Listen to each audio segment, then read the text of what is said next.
آج سے کئی سال پہلے کی بات ہے کہ میرے گھر کے سامنے ایک احسن نامی لڑکا رہتا تھا۔ میں اپنے گھر کی کھڑکی سے اکثر احسن کو دیکھا کرتی تھی۔ وہ اتنا خوبصورت تھا کہ مجھے اس سے بے انتہا محبت ہو گئی۔ وہ مجھے دیکھنے کے لیے اکثر گلی میں کھڑا رہتا تھا۔ ایک دن اس نے کسی بچے کے ہاتھ اپنا فون نمبر بھیجا، جو ہمارا فون پر رابطہ بحال ہوا۔ پھر ہم دن رات فون پر آپس میں باتیں کرنے لگے۔ مجھے گھر سے باہر آنے جانے کی اجازت نہیں تھی، تو ہماری کبھی آپس میں ملاقات ہوئی ہی نہیں تھی۔ ہم ایک دوسرے کو دور سے دیکھ کر ہی خوش ہو جاتے تھے۔ 2 سالوں بعد اس نے مجھے بتایا کہ اسے بلڈ کینسر ہو گیا ہے۔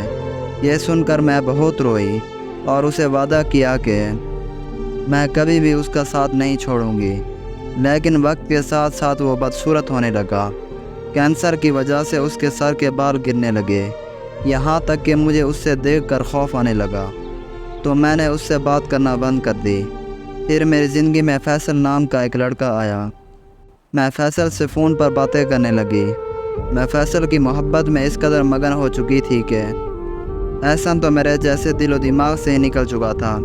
لیکن میں جب بھی اسکول جاتی اور واپس آتی تو احسن مجھے دیکھنے کے لیے گلی میں بیٹھا ہوتا تھا۔ جب میں دوسری طرف منہ کر کے گزر جایا کرتی تھی، پھر ایک دن مجھے خبر ملی کہ احسن کا انتقال ہو گیا ہے۔ احسن کی موت کے بعد میری زندگی کا برا وقت شروع ہو گیا۔ مجھے فیصل نے کسی اور لڑکی کے لیے چھوڑ دیا۔ محبت کا درد جانا تو مجھے احسن کا درد سمجھ آیا۔ یہ سمجھ آیا کہ احسن میری وجہ سے اس قدر کن کن تکلیفوں میں مبتلا رہتا تھا۔ اب میں کئی سالوں سے اپنے گھر کی کھڑکی سے باہر گھنٹوں تک احسن کو ڈھونڈتی رہتی ہوں، لیکن وہ مجھے کہیں نظر نہیں آتا۔